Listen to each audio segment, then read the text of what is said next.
Hello guys, അപ്പോൾ എല്ലാവർക്കും ചാനലിലേക്ക് സ്വാഗതം കേട്ടോ. അപ്പോൾ ഇന്നത്തെ വീഡിയോ എന്ന് പറയുന്നത് കുറച്ച് പേർക്ക് മാത്രം അറിയാവുന്ന ഒരു കാര്യമാണ് കേട്ടോ, നാഗപഞ്ചമി എന്ന് പറയുന്നത്. വളരെ കുറച്ച് പേർക്ക് അറിയുള്ളെങ്കിലും എന്നാൽ നമ്മളുടെ ജീവിതത്തിൽ ഒരുപാട് മാറ്റങ്ങൾ കൊണ്ടുവരുന്ന ഒന്നുകൂടിയാണ് കേട്ടോ നാഗപഞ്ചമി എന്ന് പറയുന്നത്.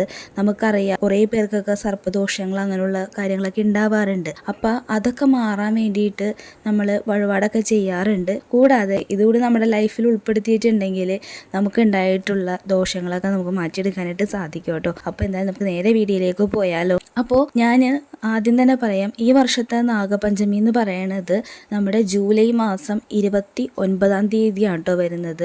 അപ്പോൾ സർപ്പങ്ങളുടെ തന്നെ ഏറ്റവും വലിയ ഒരു ദിവസമാണ് നാഗപഞ്ചമി എന്ന് പറയുന്നത്. നാഗപഞ്ചമി എന്ന് വെച്ചാൽ നാഗങ്ങളുടെ ഉത്സവം എന്നാണ് കേട്ടോ പറയുന്നത്. അതായത് നമ്മുടെ ജൂലൈ 26 തീയതി ആയില്യമാണ്, 24 തീയതി അമാവാസിയാണ് കേട്ടോ. അപ്പോൾ കർക്കിടക വാവ് കഴിഞ്ഞിട്ടുള്ള 5 ദിവസത്തിൽ 5-ാം ദിവസമാണ് നമ്മുടെ നാഗപഞ്ചമി വരുന്നത് കേട്ടോ ഈ വർഷത്തെ, അതായത് 29 തീയതി. ഇതിന്റെ പ്രത്യേകത എന്താ വെച്ചിട്ടുണ്ടെങ്കിൽ, നാഗപഞ്ചമി കുറേ പേർക്ക് അറിയില്ല, ആരും അത്ര വലിയ കൂട്ടാക്കുന്ന ഒരാൾക്കാരല്ല നമ്മുടെ സൗത്ത് സൈഡിലുള്ള ആൾക്കാർ. അപ്പോൾ കൂടുതലായിട്ട് ഇത് നോർത്ത് സൈഡിലുള്ള ആൾക്കാരാണ് കേട്ടോ കൂടുതലായിട്ട് ആഘോഷിച്ചു വരുന്നത്.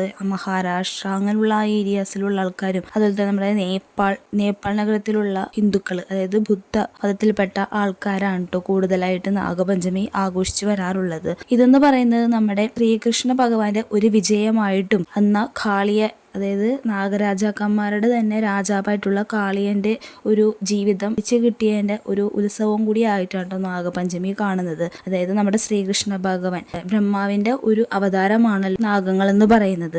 അപ്പൊ ആ നാഗങ്ങളിൽ തന്നെ ഏറ്റവും ദുഷ്ടശക്തിയായിട്ടുള്ള കാളിയന്റെ അഹങ്കാരം ശമിപ്പിച്ച് ശ്രീകൃഷ്ണ ഭഗവാൻ കാളിയന്റെ ശിരസിലെ ശ്രീകൃഷ്ണ ഭഗവാൻ നൃത്തം ചെയ്യുകയും അങ്ങനെ കാളിയന്റെ അഹങ്കാരം ഇല്ലാതാക്കുകയും പിന്നീട് കാളിയന്റെ ഭാര്യയായിട്ടുള്ള മറ്റൊരു നാഗം വന്ന് ഭഗവാനോട് അഭ്യർത്ഥിക്കുകയും അങ്ങനെ കാളിയന്റെ ജീവിതം തിരിച്ചു ലഭിക്കുകയും ചെയ്തിട്ടുള്ള സ്റ്റോറി നിങ്ങൾ കേട്ടിട്ടുണ്ടാവൂലേ. കംപ്ലീറ്റ് ആയിട്ട് ഞാൻ പറയുന്നില്ല, ജസ്റ്റ് ഒന്ന് അറിയാൻ വേണ്ടി പറഞ്ഞെന്നുള്ള കേട്ടോ.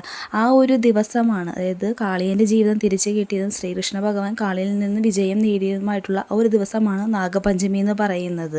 ഈ നാഗപഞ്ചമി ദിവസം നമ്മൾ ഭഗവാനെ ഇഷ്ടമുള്ള 100 പാലും ചെയ്യുകയും അന്നത്തെ ദിവസം നമ്മൾ നമ്മുടെ പരിസരങ്ങളൊക്കെ നല്ല വൃത്തിയായി സൂക്ഷിച്ച് നമ്മളുടെ, അതായത് നാഗരാജാക്കന്മാർ ആ ദിവസം നമ്മൾ നല്ലപോലെ ഭഗവാനെ പ്രാർത്ഥിച്ച് വേണ്ട കാര്യങ്ങളൊക്കെ ചെയ്തിട്ടുണ്ടെങ്കിൽ നമുക്ക് ഐശ്വര്യവും നമ്മൾക്കുണ്ടായിട്ടുള്ള ദോഷങ്ങളൊക്കെ മാറിക്കിട്ടുമെന്നാണ് പറയുന്നത്. അപ്പോൾ ഞാൻ എടുത്തു പറയാണ്ട്, നമ്മുടെ വർഷത്തിൽ നമ്മൾ എല്ലാ മാസവും ആയില്യം പൂജ ചെയ്യാറുണ്ട്. എന്നാൽ നാഗങ്ങളിൽ തന്നെ അവർക്ക് ഏറ്റവും പ്രധാനപ്പെട്ട ഒരു ഉത്സവമാണ് കേട്ടോ നാഗപഞ്ചമി എന്ന് പറയുന്നത്. ആ ദിവസം ഭയങ്കര സ്പെഷ്യൽ, ഭഗവാനെ വേണ്ടി നമ്മൾ തൃപ്തിപ്പെടുത്തുകയൊക്കെ ചെയ്തിട്ടുണ്ടെങ്കിൽ നമുക്ക് ഉണ്ടായിട്ടുള്ള ദോഷങ്ങളൊക്കെ, ജന്മനയുള്ള ദോഷങ്ങളൊക്കെ മാറിക്കിട്ടുമെന്നാണ് പറയുന്നത് കേട്ടോ. പിന്നെ എനിക്കറിയാവുന്ന ഒരു കാര്യം ഞാൻ പറയാട്ടോ, ഒരുപാട് പേര്, ഇപ്പം എൻ്റെ ഒരു ഫ്രണ്ടൊക്കെ ഉണ്ടായിരുന്നു, അവരെന്ന് പറയണത് വീട്ടിലാർക്കെങ്കിലുമൊക്കെ ദോഷം വന്നിട്ടുണ്ടെങ്കിൽ മാത്രമാണ് നാഗപൂജ ചെയ്യുക, അല്ലെങ്കിൽ ഇപ്പോൾ ഒരു നാളുണ്ടെങ്കിൽ ആ വ്യക്തികളുടെ പേര് മാത്രമാണ് ആയില്യം പൂജ ചെയ്യുക എന്ന് പറയാറുണ്ട്. പക്ഷെ അങ്ങനെയല്ല കേട്ടോ. നമ്മുടെ വീട്ടിൽ എത്ര അംഗങ്ങളുണ്ടോ അവരുടെ പേരിലൊക്കെ നമ്മൾ എല്ലാ മാസവും വഴിപാട് ചെയ്തിട്ടുണ്ടെങ്കിൽ അതിൻ്റെ ഗുണം നമുക്ക് തന്നെയായിട്ട് കിട്ടുക. അല്ലാതെ നമ്മുടെ വീട്ടിൽ ആ ഒരു 1000 നാളുണ്ടെങ്കിൽ മാത്രമേ ചെയ്യാൻ പാടുള്ളൂ, നമുക്ക് വേറെ വല്ല ദോഷങ്ങളുണ്ടെങ്കിൽ മാത്രമേ നമ്മൾ ചെയ്യേണ്ടതുള്ളൂ. അങ്ങനെയല്ല കേട്ടോ. അതായത് നാഗരാജാക്കന്മാർക്ക് നമ്മൾ എത്രത്തോളം നമ്മൾ അവർക്ക്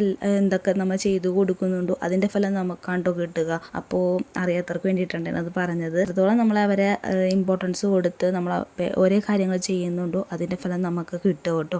അങ്ങനെയാണ്, നമുക്കൊരു ദോഷവും വരാനായിട്ട് അവർ നിൽക്കത്തില്ല, എന്നും നമുക്കൊരു സംരക്ഷണമായി കിട്ടും തന്നെ. അപ്പോൾ ഇന്നത്തെ വീഡിയോ ഏവർക്കും ഇഷ്ടപ്പെട്ടിട്ടുണ്ടെങ്കിൽ ചാനൽ സബ്സ്ക്രൈബ് ചെയ്യാൻ മറക്കരുത് കേട്ടോ. പിന്നെ ഈ വീഡിയോ ഇഷ്ടമായിട്ടുണ്ടെങ്കിൽ മറ്റുള്ളവർക്കും കൂടി ഷെയർ ചെയ്യുക. അപ്പോൾ അറിയാത്തവരാരെങ്കിലൊക്കെ ഉണ്ടെങ്കിൽ അറിയുന്നത് നല്ലതല്ലേ. അപ്പോൾ എന്തായാലും tata, bye bye, see U.